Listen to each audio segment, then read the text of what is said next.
politics. Secondly, on the 7th of June, multiculturalism and Australian identity, and Mr. Stephen Kekasharian was one of our speakers at that forum. Thirdly, terrorism and the death of democracy on the 24th of October, addressed by Danny Nalaya and Irfan Yusuf. Now tonight's topic, as advertised, is immigration closing the gates. That's a very topical subject. I'll repeat that, immigration closing the gates. You don't need me to repeat it because you've probably got it in front of you. And now our four speakers, as advertised, I'm sorry about this, but I didn't organise this. This is a form of sabotage unique to Parliament House. Our four speakers are Reverend the Honourable Fred Nile, MLC, Professor Andrew Fraser, Mr. Stephen Kekasharian of the Community Relations Commission, and Mr. David Oldfield. And when these four speakers have finished, questions will be invited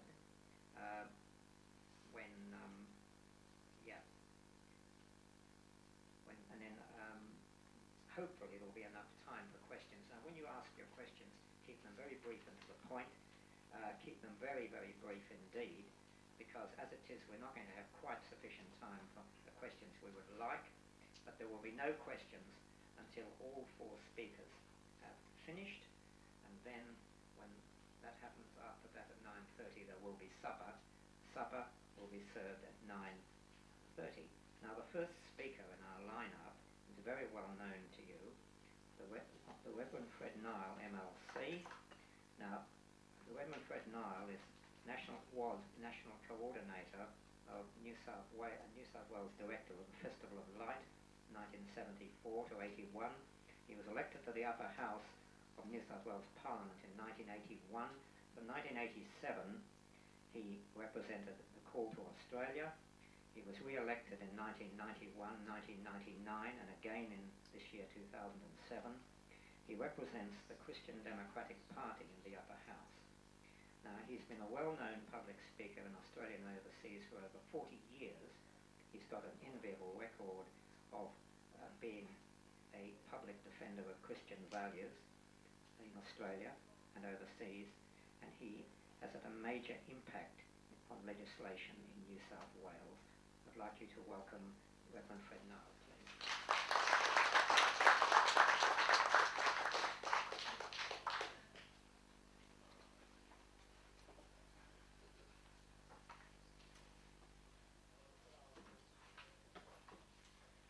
Thank you, David, and thank you, ladies and gentlemen, for the opportunity to share with you for the 15 minutes that have been allocated to me to speak on the subject immigration closing the gates.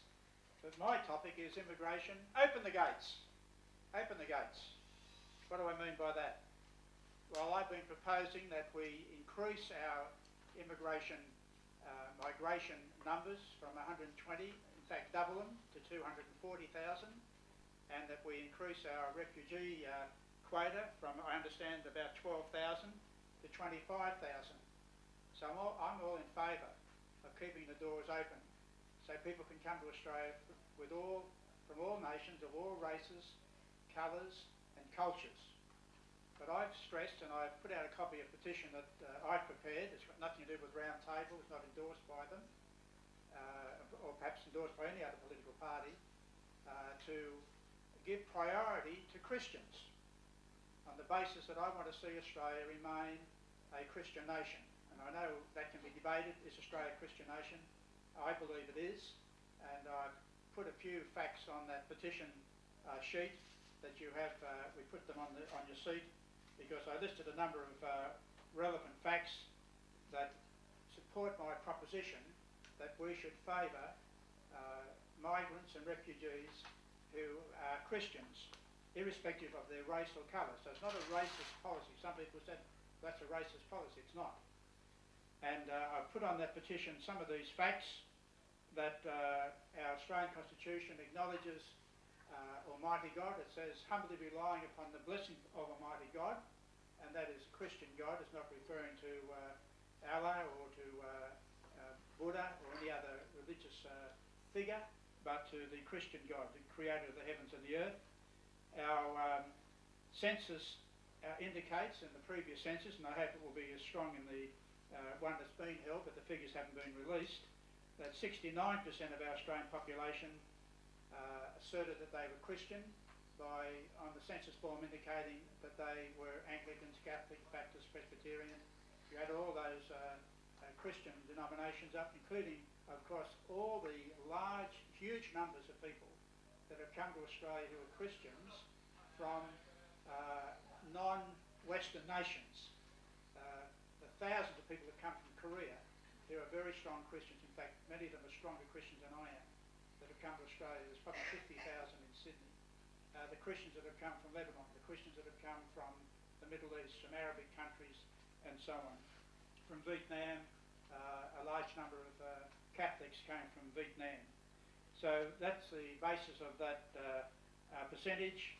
And also in our parliament every day, in both our federal and state parliaments, we start with Christian prayers, asking God's blessing on the parliament to guide and to direct us, that we will advance the glory of God and the true welfare of the people of New South Wales and Australia. And in the upper house, we actually say the Lord's Prayer that Jesus Christ taught to his disciples as a model prayer. We actually say aloud, as do the members of Parliament in Canberra in our federal parliament. So that's part of our Christian heritage, and I could go on to give many, many other examples. And for that reason, to maintain harmony, cohesion in our nation, I believe that should be a priority for Christian refugees. There may be some exceptions, but that should be the policy, and I'm asking the Commonwealth Government to review our current Commonwealth immigration policy for that reason. One of the things that's concerned me and has provoked me, if you like, into taking a strong stand on this issue is that I do speak to many meetings made up of Christians that have come from other countries, Koreans, Arabic Christians, Assyrian Christians, and I hear this common complaint they make to me, that they have relatives, they have friends that are trying to come to Australia, they're applying to our embassies in Cairo and other places, and often they are interviewed by the officer in charge of the visas is a Muslim, and the Muslim actually rejects their application. Now this is not once. This could be over 3 years, 4 years, 5 years, 6 years. I met a lady the other night at an Arabic church, an Arabic Christian church, and she said to me, I had been applying for 3 or 4 years, I'd been rejected, but the next person, a Muslim, was accepted. And she said, finally, I lost my temper. The last time, she said, I'm not going to leave here. I demand to see the ambassador. I'm being discriminated against. And she said, I made a big noise. And the lady, it was a Muslim lady who was handling her application, said, look, please, please, please, don't make a big noise. She said, look, come back tomorrow, come back tomorrow. So she said, I went back tomorrow, and what happened? My application was approved. Now, she said, I shouldn't have to do that. We should be treated without any discrimination. And so I'm saying we should be giving priority to Christians, and it seems like the system is actually rejecting them in coming to Australia. And I've had many others that have written to me and their relatives. I remember one other family of 2 Christian ladies whose other members of the family are here in Sydney, and they've been asking me to help them. These 2 ladies, as often happens in the Middle East, you become like a stateless person, and these nations keep shifting you around. You're trying to get to Australia, so for some months, maybe 6 months, they let you stay in Jordan. Then the officials say, no, you must leave. They say, where do I go? Well, that's your problem. You can't stay here any longer. And so these 2 women were sent then to Yemen. They're actually going from the frying pan to the fire. It was actually getting worse for 2 Christian women. They said, and they sent me the photographs, they said, we have to live and pretend we are Muslims. We can't live as Christian women. We have to go shopping wearing the Muslim gear and so on, like any other Muslim woman. And people shouldn't have to live in that atmosphere, in that condition.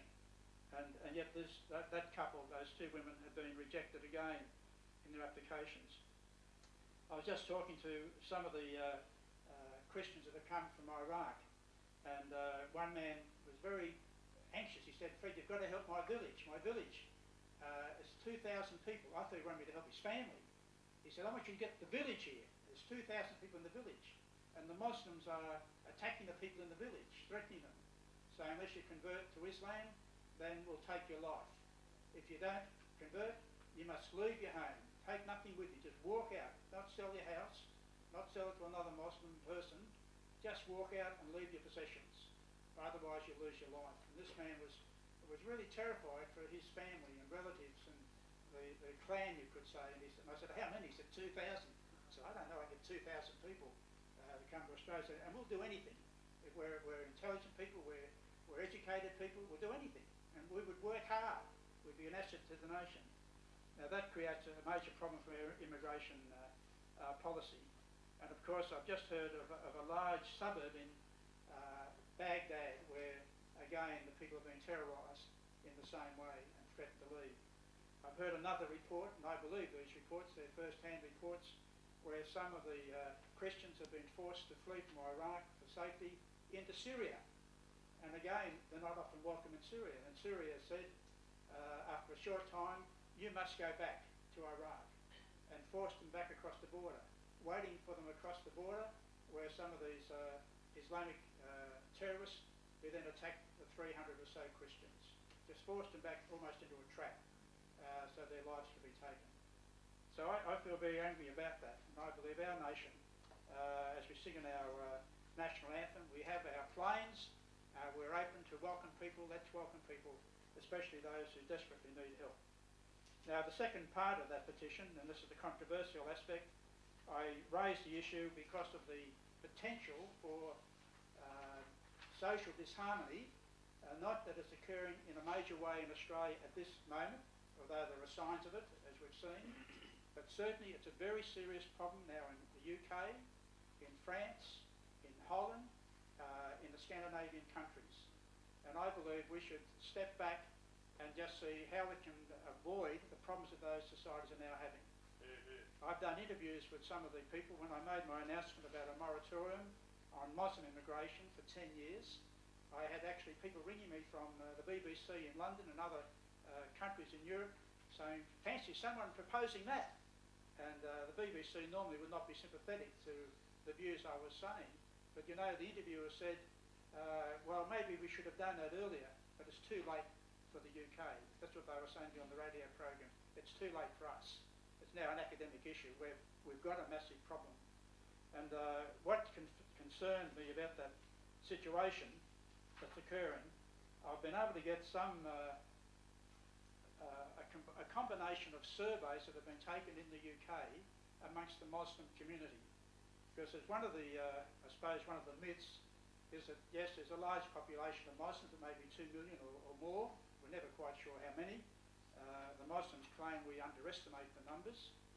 When we say there's 350,000 in Australia, they say there's actually 1 million. And I understand there's 2 million in the UK, but they claim there's more than 2 million. It could be more in Australia because you could say the non-Muslim population birth rate is 1.7. It's just creeped up to 1.8. But I saw the official federal government figures for Muslim childbirth is 6.8. 6.8. So 1.8 versus 6.8. So I'm not talking about a situation we're facing today, but a situation we could be facing in 2010, 2020, 2030, 2040, 2050, where the Muslim population could in fact become even the majority population in Australia. Now, you may think that's an exaggeration, but I was speaking again at a big Arabic church in Bankstown, and I said in my talk, I've heard that some of the Muslims have a desire, and I suppose it's an innocent desire and a way for them to make Australia a Muslim country. That's a desire in the hearts of Muslims, and I just made in my talk a comment. I don't want it to happen, but maybe it could happen in 2030, and a chap in the audience jumped up and he said, I'm the pastor of the church, I'm a Lebanese Christian, and I've just come back from the Middle East. I've been over there doing study and travelling around. He said that's common talk, he said, in the marketplaces and other places in the Middle East, that the Muslims are boasting, we will have Australia by the year 2020. We'll have a majority Muslim population by 2020. Now I hope they're exaggerating, but when I was talking about some years way into the future, 2020 isn't so far away. But the alarming thing these surveys showed in the UK was a rejection of the myth that out of the total population, it's only really a handful of Muslims that are causing the trouble. Just a handful, might be 1%. But in the surveys that have been conducted, and these are reliable surveys, and I don't have the surveys with me, but if you're really interested, you could give me your name and address and I'll have them sent to you after the meeting tonight. 9 surveys of British Muslims have been taken between November 2001 and February 2006. They have revealed an alarming situation. For example, support for terrorist activity after the New York attack, 9/11, was 15% out of the 2 million, 15%. After the London bombing, you remember how they bombed the railway trains on 7th of July, the support was 7%.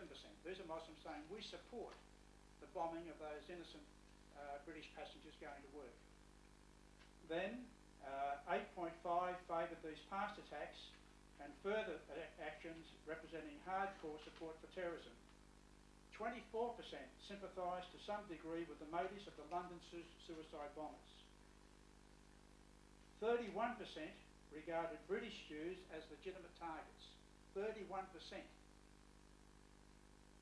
And then 40% said they support some form of Islamic Sharia law being introduced into the United Kingdom. And finally, those who feel not much or no loyalty towards Britain, 16%. So they're the signs of serious trouble, both now and in the future. I don't want to see those problems occur in our country here in Australia. And we should learn from the problems that are occurring in the United Kingdom, in France and Holland and so on. Give the Muslims time to reconsider their position in Australia and to adopt this policy that we have no desire to establish an Islamic nation within the Australian nation. We want to simply be Australians. We want to be assimilated in the Australian nation. And this 10-year moratorium is to give them the opportunity to do that. If they can't bring about that change of attitude, then maybe the moratorium would have to continue. But I would hope there be some change. And some folk here tonight may say that's impossible by the nature of the Islamic religion, which is a religious political movement. It's different to Buddhism, Hinduism, the Sikh religion. The Islamic religion is a religion, it's a religious political movement. And that's a dilemma we have in how do we deal with it. And so I thank you again for the opportunity to share with you tonight. I'm pleased that the citizenship test has been introduced, and that does include a question that indicates that new citizens should accept the fact that our nation is based on Judeo-Christian values. And I'm pleased that the federal government has introduced that concept, if you like, into that test. And David, in his introduction, said that this organisation, one of its aims is to promote the dignity and liberty of every person. That's what I want to do. Whether the Islamic religion will allow us to do that is something you have to weigh up for each person. Thank you.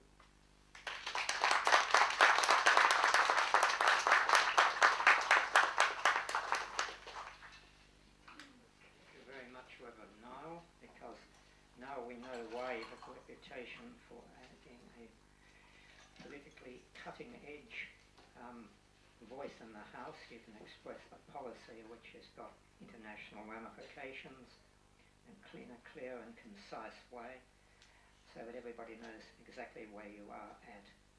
And that's an admirable ability in a world where there's maybe too much verbiage. Now, our second speaker is well known, Professor Andrew Fraser, a scholar, writer, educator, and a public speaker. He's a former Associate Professor of Law at Macquarie University.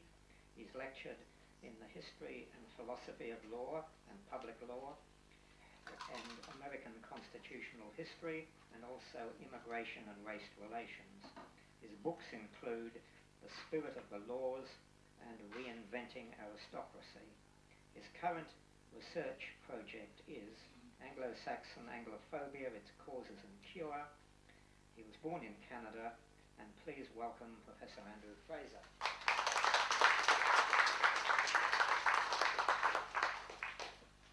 Thank you, David.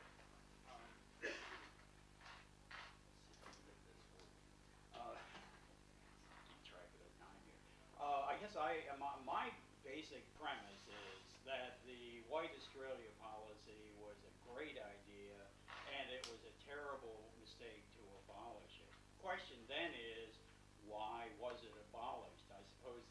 short answer to that is that we have a managerial regime that is dominated by a cosmopolitan elite that has no particular loyalty to any nation at all, and really believes in deconstructing the borders that define our nations. Now, the legitimacy of that regime, in my view, is based upon deceit and fraud. And nowhere is that more evident than in the area of immigration policy. So that's what I want to talk about tonight. Essentially, I want to structure my argument in the following way. I want to talk about, first of all, the big lie underlying our present immigration policy. Then I want to talk about the bigger lie involved in it. And finally, I want to talk about the biggest lie of all that's associated with our present immigration policy. The big lie is that our immigration policy is based upon the principle of non-discrimination. That is just simply and self-evidently not true. As Jeffrey Blaney pointed out over 20 years ago now, a minister for immigration is a minister for discrimination. The only way you can avoid discrimination in immigration policy is either to allow everybody who wants to come to Australia to come in, or to allow nobody to come in. Any in-between position requires that you let some people in and refuse entry to others. If your immigration policy is based upon admitting skilled migrants, you're basically discriminating against unskilled migrants. If you're in favor of family reunion, the reality is that you are discriminating in favor of peoples and cultures that are associated with extended families. Whereas most Northwestern Europeans, British, white Americans, white Canadians, really have grown accustomed for these many thousands of years to living in nuclear families, and the last thing a migrant from Canada like myself wants to do is bring my brother here. So it's just not, but there are lots of people in China or Iraq or wherever who would love to bring not only their brothers, but as Reverend Niles says, their whole village. And so that if you allow that sort of thing, so the upshot of this really is that when the Minister for Immigration is putting together his package and his policies, there are going to be certain consequences, and clearly the consequences of the immigration policies that have been adopted over the past 40 years in Australia have actually discriminated against white European immigration. I mean, all you need. When I went to law school, I learned that a person is held to intend the natural and ordinary consequences of their actions. The natural and ordinary consequences of present immigration policy is essentially to replace white Australians with people from the third world. In my view, that is a terrible mistake. Of course, the response is, oh, that's discrimination, to actually favor your own kind in discrimination. And so the bigger lie that's involved in immigration policy is that really, oh, well, you know, I mean, we may discriminate between skilled and unskilled, family and non-family, and so on. But really, the really bad kind of discrimination has to do with race, for example.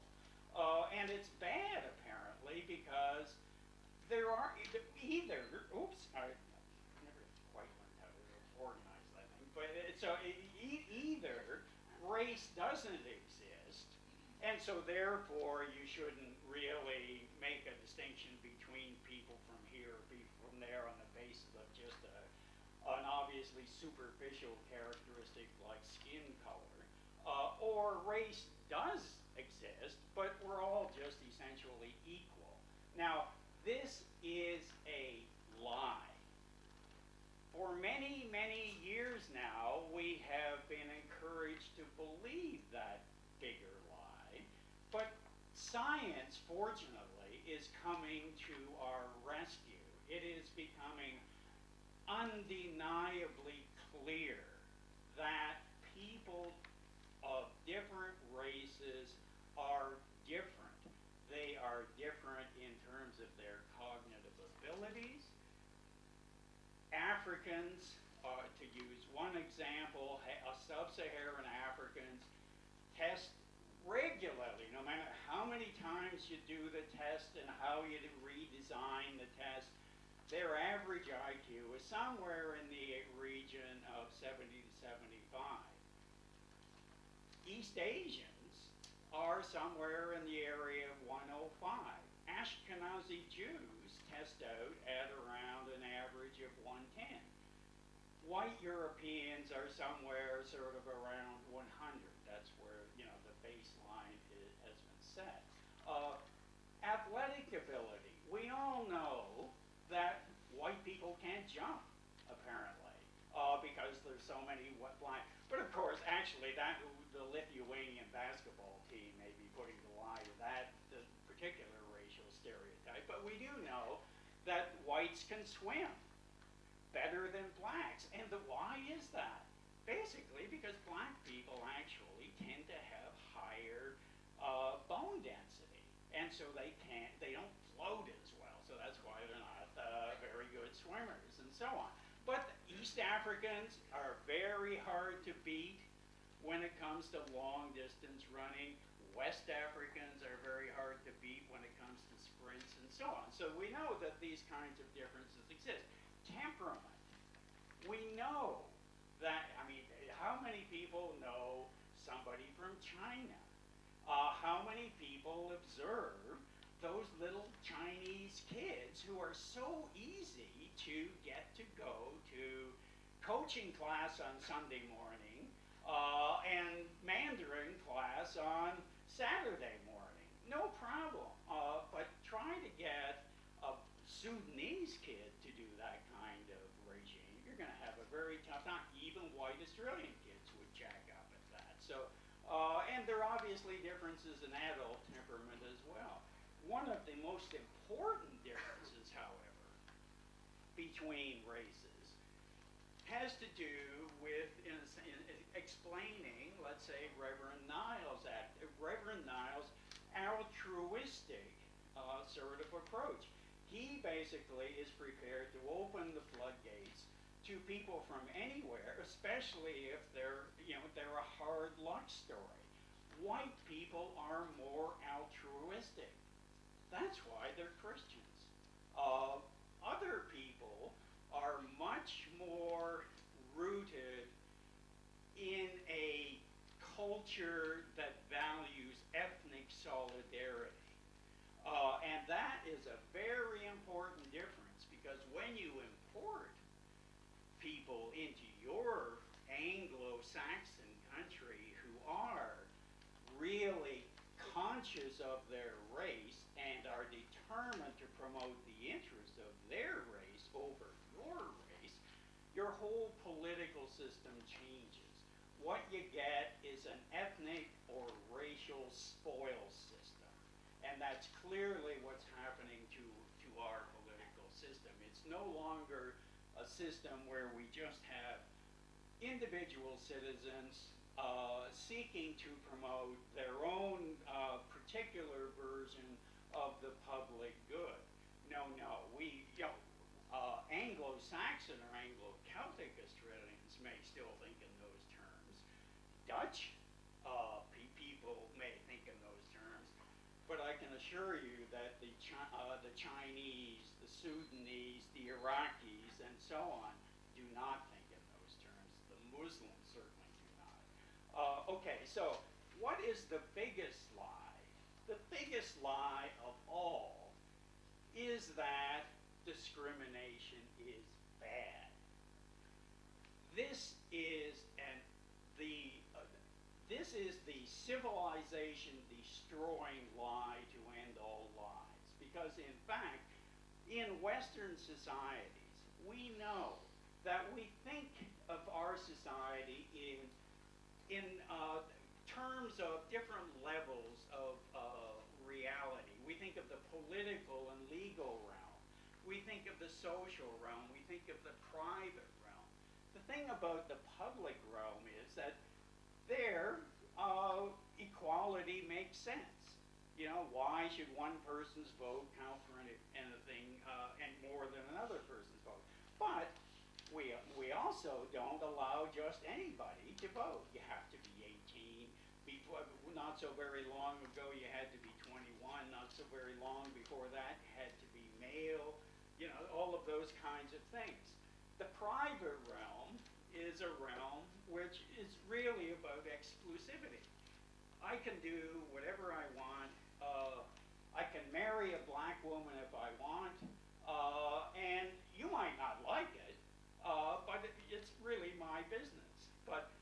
And because you may not like it, what that really suggests is that in society, the social realm is based upon the principle of discrimination.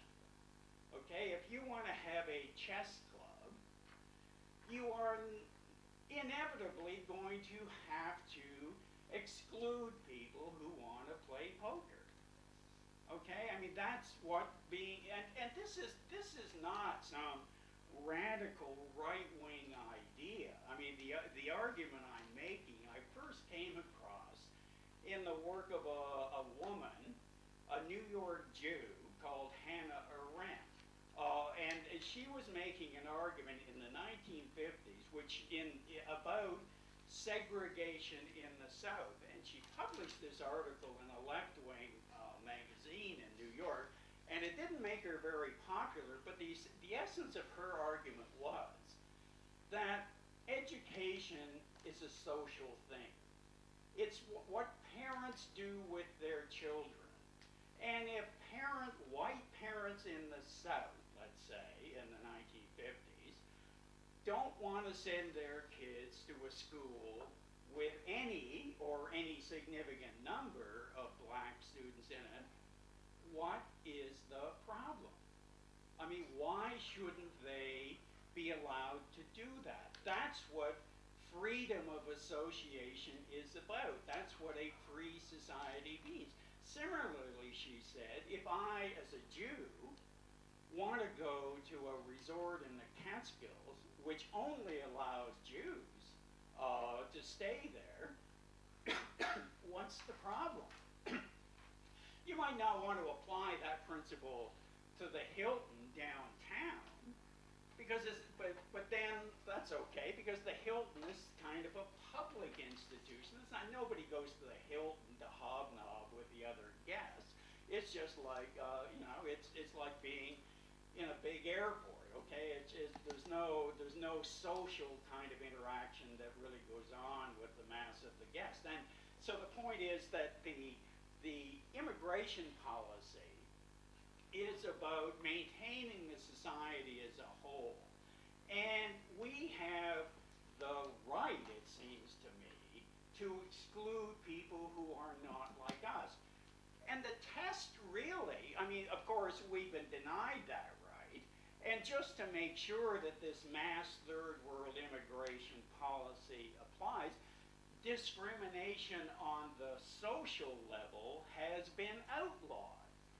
If diversity is so great, and if ordinary Australians are really so keen to live cheek by jowl with a Sudanese on one side and a Chinese on the other, I say abolish anti-discrimination laws.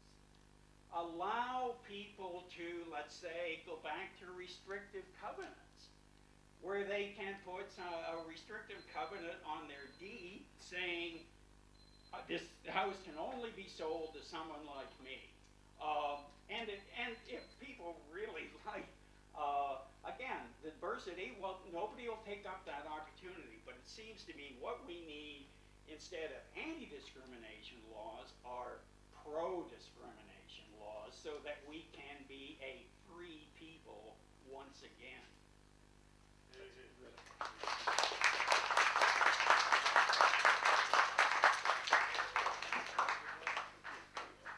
Thank you, Professor Fraser, for those challenging words. Now, our third speaker is Mr. Stefan Kekasharian. He was born in Cyprus and migrated to Australia in 1967. He established an Armenian radio program in 1976 and was a member of the State Ethnic Public Broadcasting Advisory Committee. In 1980, he was appointed head of SBS Radio, and in 1989, chairman of the New South Wales Ethnic Affairs Commission. He is president of the Anti-Discrimination Board since 2003. He was a member of the team which launched SBS TV in 1980. He's a member of the Order of Australia and of the Polish Gold Cross Order of Merit, and he is uniquely well qualified to discuss ethnic Australian issues at this meeting. Please welcome Mr. Stefan Kekasharian. Thank you very much. I actually got ready to talk about immigration and closing the gates, so I may not go into the ethnic side of things, but I'll be more than happy to take questions on that and involve myself in those discussions as well. I was actually fascinated to hear Professor Andrew Fraser, and let me say to Professor Fraser, you've got my unqualified support in your efforts to make sure that your brother does not come to Australia. Now, let me just say this about closing the gates.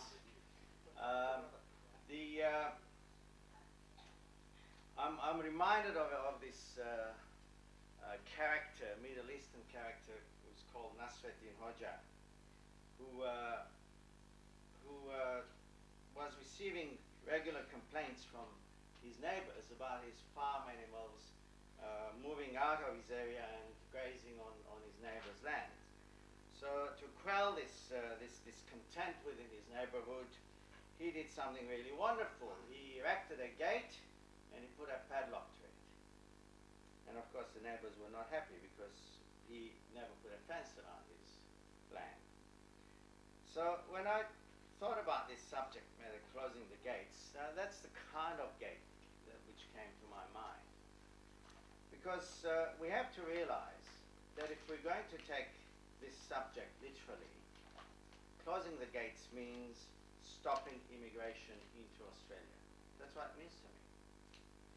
And we've heard today about discriminatory immigration policies, non-discriminatory immigration policies.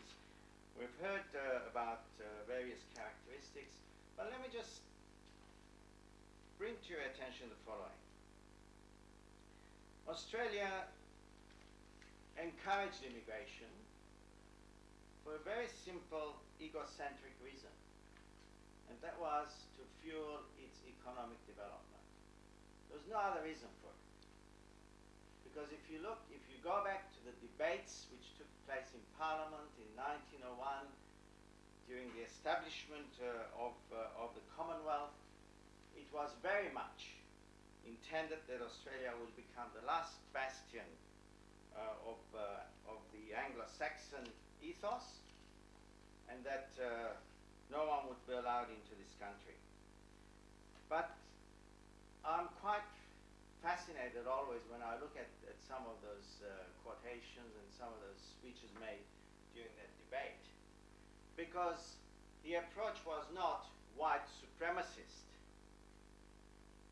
There was a clear acknowledgement that in fact the Englishmen might not be as superior as some of the migrants who came in.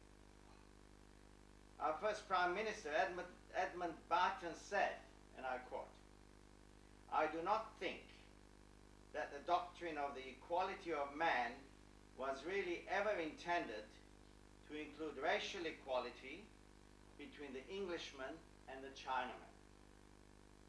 And then Deacon referred to this notion of unity and by implication national security when he said in Parliament, and I quote, "A united race means not only that its members can intermix, intermarry, and associate without degradation on either side, but implies one inspired by ideas and in aspiration towards the same ideal of a people possessing the same general cast or character, turn of thought, the same constitutional training and tradition, a people qualified to live under this constitution."